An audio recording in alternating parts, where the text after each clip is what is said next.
What's up guys, Adam Z Exotics, welcome to the video. And before, hang on a minute, no, this ain't right,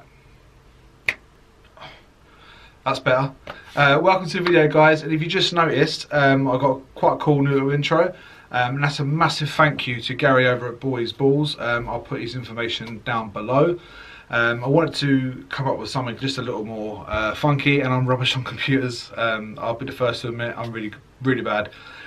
So he done me a great favour, just put a little thing together for me, so that's going to be my intro from now on. So again, thanks a lot buddy, I really appreciate it. Nothing much has been going on in Tay Exotics. Still waiting for that kind of more eggs to hit the ground. We've got the one clutch and incubator which you've already seen. I'll go ahead and do an update on those probably in a couple of days. They're due 4th of April I think. May the 4th be with you and all that. So that'd be quite cool. Other than that guys, nothing really has been happening. Still getting a few locks, ovulations and some prelays. I did sort of mistakenly think my pinstripe was going to lay on the 2nd of March, but she then ovulated a couple of days later, so obviously got that wrong. Happens to the best of us, right? But now I know her ovulation, now I can work out the dates a bit better. She was quite a big girl anyway, so it was really hard to sort of see the ovulation, or so I thought it would be, until I saw it, and it was massive, absolutely massive. So a couple of girls are still breeding for me. The pewter female is still breeding. The bumblebee is, she was breeding up until last week, and now she's stopped completely. So just waiting for some more ovulation, some more prelays, and of course some more eggs. I have got a new addition. I did an Instagram live a few weeks ago, and someone let the cat out of the bag. You know who you are, but that's not a problem at all. It wasn't a secret. I was just waiting for it to shed out and to feed before I actually showed it. So I'll show you that shortly. The baby rack I've moved up there. It was sort of down in the corner. Just try and maximise space. I've just put it up there for now, and I'm actually going to be getting brand new racks soon anyway. So all the racks that you've seen in my videos will be going, and brand new racks will be here very soon. I'm also trying out for the babies, and I won't do this for brand new babies, just for the sort of holdbacks and the grow-ons.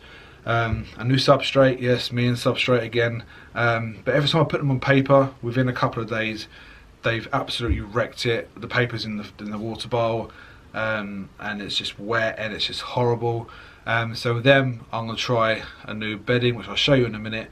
It's not something I normally would have used, but I've heard good things about it, and I've not tried it yet, so I'm going to give it a go. And probably by the next video that you see, I've probably changed it back to paper, but that's just me. But I do like to give everything a try, so then I can give my sort of knowledge and expertise, if you like, on my experiences with certain things. That's what we try to do on this channel anyway.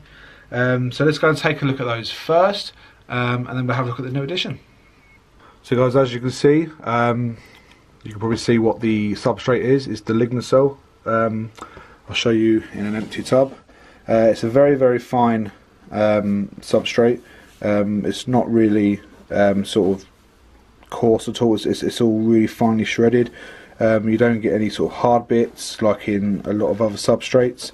If they do get a little bit in their mouth, it's not really going to cause an issue. As long as I don't feed my rodents sort of wet, if that makes sense. A lot of my rodents are pre-killed, so they're nice and dry, so they shouldn't get too much of this stuck on the rodent. If you was to stick a wet rodent in that, it's going to get stuck to it all day long, and that's not good, in my eyes anyway. So let's have a look at a couple of snakes that are on the substrate. This is the pied female. And I've got to admit, they do look a lot better on this than they do on paper. It's just whether it does the job. Obviously, it's not going to be great for humidity. But I don't want, it's quite humid in this room anyway, so I don't really want to put extra humidity in the tub and risk any RIs. This is the pastel lesser clown. He's actually going into shed. He's really darkened out. But again, looks quite cool on the substrate. The super vanilla pastel butter female, again going into shed. I absolutely love this girl. She is so pretty. Oh, stunning. I haven't put them on it yet. The banana pie on the substrate. Again, he looks awesome on it.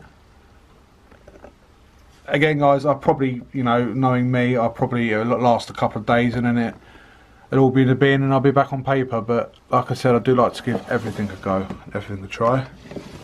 The butt sucker, who looks very hungry.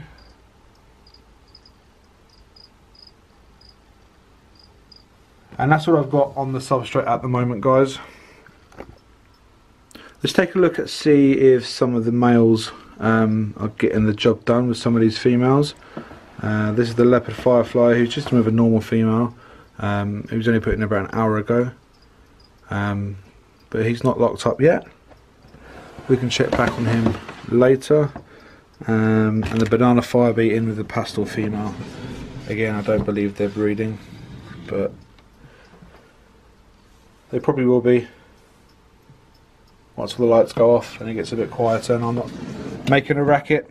I've got to look at this girl here, because every time, I think everyone's got a snake in their collection that, you know, when they're cleaning out or when they just look at, they just get blown away. And this snake is that for me. She's a pinto pied, and I've had her since she was a tiny little thing, and she's putting on some real good size. She's a brilliant eater. She might be ready for next year, but most probably later next year. But she's an absolute stun. I'm not sure the lighting is any good in here, guys, but she is a beaut.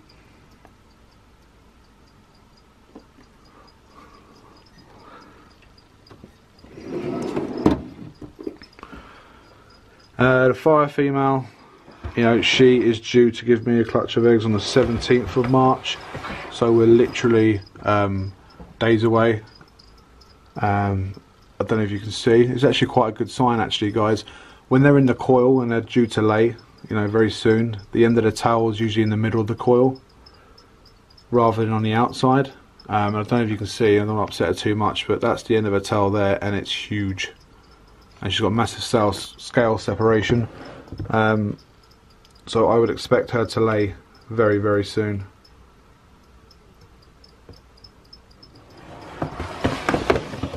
This girl is due, so she's made a complete mess of her cage, but she's due the 26th of March. I'll clean her out and show you guys on another video.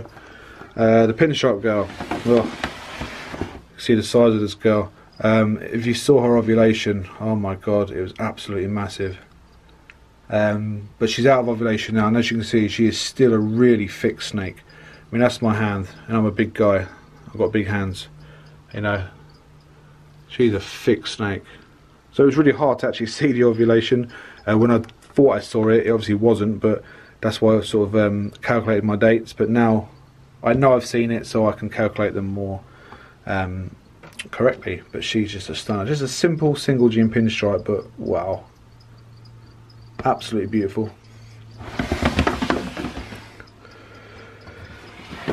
Spider girl, again, she is due to give me a clutch on the 20th. Again, looking absolutely massive. She is big in this tub. This is a V70 Freedom breeder rack, and you can see how big she is.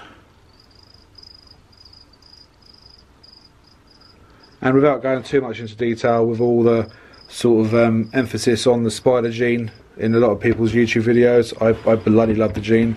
I won't stop working with it, even though I'm from the UK and the IHS here have banned it from the shows. It's just their shows, guys. You know, people can still breed these animals and sell them privately, and I do, and people still, there's still a market for them, so I will continue to breed them.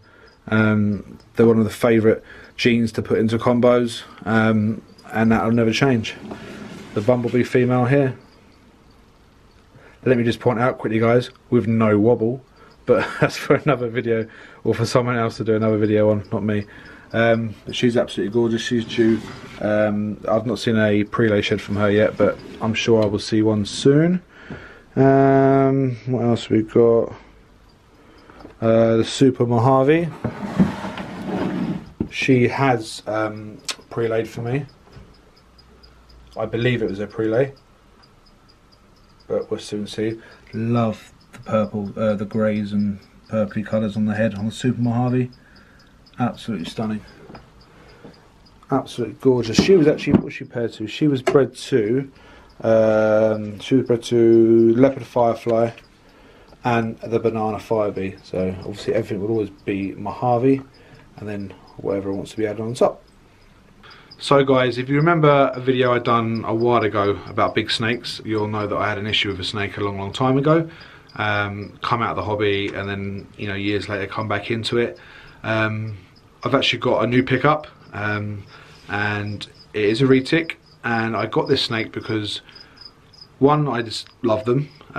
Two, it's a super dwarf, and I've seen the parents, so I know, hand on heart, it's a super dwarf. So you're looking at 6 to 8 feet, that sort of range, with moderate feeding. So I'm comfortable with that sort of size snake. I've held boas can get that. Some corn snakes can get close to 5 foot, so it's not that much bigger. But obviously it'd be kept in this room, it'd be kept in a nice secure room under lock and key. But I'm going to show you this little boy now, and it is a male. He's an absolute stunner. I haven't got a name for him yet, but again, he is a super dwarf tiger het blonde reticulated python. Let's check him out. So guys, here he is. This is the super dwarf retic, and as you can see, he is hiding in there. And just to show you how tame this snake is, as you can see, I'm putting my hand straight in there. He's actually getting stuck now in the hole, but hand straight in there. No hissing, no anything. Absolute stunner. You gonna come out and say hello? Let me put the camera on the tripod, guys, and we'll do this a better way. So guys, here he is. This is the super dwarf retic. He is a tiger, 100% het blonde, which doesn't mean anything to me because I'm not going to breed him. He is just a pet. He's absolutely gorgeous and so puppy dog tame. And I think if you can get them like this as babies, it's gonna do you wonders when they get that larger size. Absolutely stunning, really pretty boy. So we can get a better look at him. The camera's not great, guys. Absolute stunning.